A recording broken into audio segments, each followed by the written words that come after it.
പ്രശസ്ത അമേരിക്കൻ എഴുത്തുകാരനായ Dele Carnegie Abraham ലിങ്കനെ കുറിച്ച് റേഡിയോയിൽ ഒരു പ്രഭാഷണം നടത്തി. കുറച്ച് ദിവസങ്ങൾ കഴിഞ്ഞപ്പോൾ കാർണിക്കൊപ്പം ഒരു കത്ത് ലഭിച്ചു.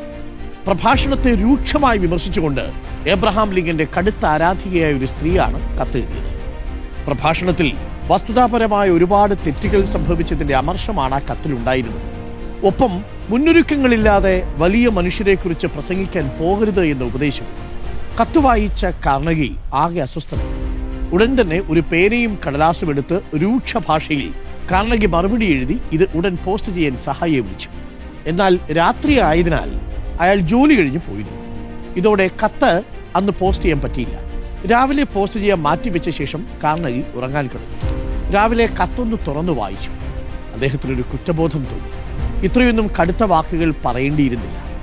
ആ സ്ത്രീ പറഞ്ഞ കാര്യങ്ങളിൽ വസ്തുതയുണ്ടല്ലോ. രൂക്ഷമായ വാക്കുകൾ കുറയ്ക്കാം. ആ കത്ത് കീറിക്കളഞ്ഞ് വേറൊന്ന് എഴുതി. ഭാഷയിലെ ദേഷ്യത്തിന്റെ അളവ് കുറച്ചു.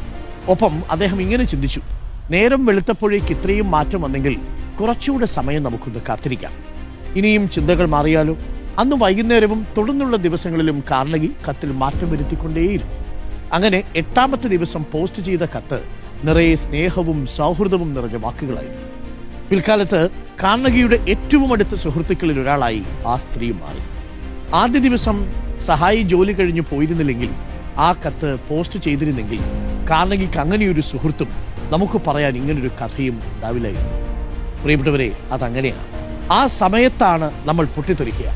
ഒരു നിമിഷത്തെ ദേഷ്യം കൊണ്ട്, എടുത്തുചാട്ടം കൊണ്ട് നമുക്ക് ഇത്തരത്തിൽ പലതും നഷ്ടമാകുന്നുണ്ട്. ഒരിക്കലും തിരിച്ചു പിടിക്കാൻ കഴിയാത്തതാവും പലതും. വർഷങ്ങൾ നീണ്ട ബന്ധങ്ങളോ പുതിയ സൗഹൃദങ്ങളോ അങ്ങനെ പലതും.